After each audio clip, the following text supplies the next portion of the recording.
One of the projects we did this year that I really appreciated was along Raleigh's Glenwood South, and we sent a team of reporters and photojournalists out over 24 hours to really tell people what goes on there. Yes, we saw a lot of the rowdiness, particularly in the late night and early morning hours, but we also saw the senior center that is there. We also saw families together and people shopping in the shops. And it really helped to show readers who may just hear a lot about this area what's really there. This year in December, Medicaid expansion was enacted. This will allow about 600,000 North Carolinians to get health care. For one person, Deanna Brandon, who has a rare blood cancer, getting insurance is a big deal. She can now get a needed life-extending surgery to treat her cancer. One of my favorite stories of 2023 was covering Jaron Stevenson, one of the most highly recruited basketball players from North Carolina. We covered his journey as he navigated the ever-changing college landscape to decide upon the right school for him. The state of North Carolina is currently in the process of rolling out a $100 million modernization effort for its court system. And we had heard some stories here and there about court slowdowns and other problems with the rollout of the system.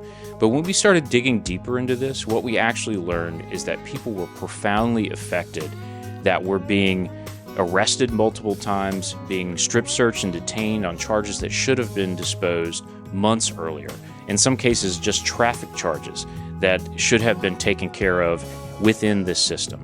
Talking to the friends and family of Tyree Williams after his death was really hard because as a reporter, you want to be professional, you want to get all the facts right, but you're still a human being at the end of the day. And I think that story really hit hard for me. Most of my job at the state legislature is asking difficult questions of powerful people to hold them accountable. In this case, instead of a gaggle with other reporters, it was a sit-down, uncomfortable, awkward interview with the Republican House Speaker Moore about his personal life and allegations in a lawsuit.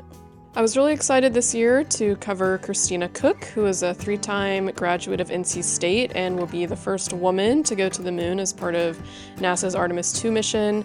She's an inspiration for NC State people, for young girls, anyone from North Carolina who kind of aspires to reach new heights, and it was really exciting to cover her journey this year. So I get a call saying I've got to go to this little town called Vandermeer because they have a bait shop that operates as a karaoke bar. Drive all the way down there, almost 3 hours. The roads are real skinny. Turns out the whole town is there on a Saturday night drinking Budweiser, singing Tanya Tucker songs under the disco ball. Worth the drive.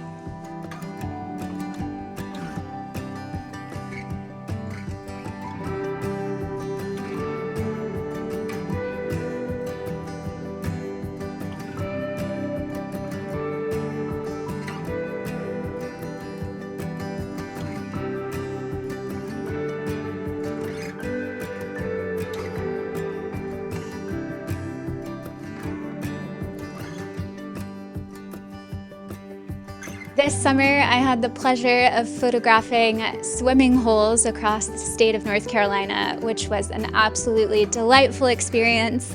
I discovered many new gems of places to relax and cool off in the summer heat. The image that sticks with me is one that I took of someone jumping high off of an inflatable into the blue sky before crashing into the water. It just perfectly embodied the bliss of summer that we all look forward to. I got to head to the recycling plants and see exactly what it looks like for an item to go from your curbside bin and become a brand new piece of plastic, piece of aluminum, piece of glass here in North Carolina. I hope that this is the package that our readers bookmark and clip out of their newspaper to put on their fridge to reference, and I feel honored to have reported it. I was tasked with photographing the impact of Hurricane Lee off the coast of the Outer Banks, and I focused particularly on a string of vulnerable homes in Rodanthe. Using a drone, I photographed it at sunrise and high tide, and it just reminded me of how mankind is really at the mercy of the forces of Mother Nature.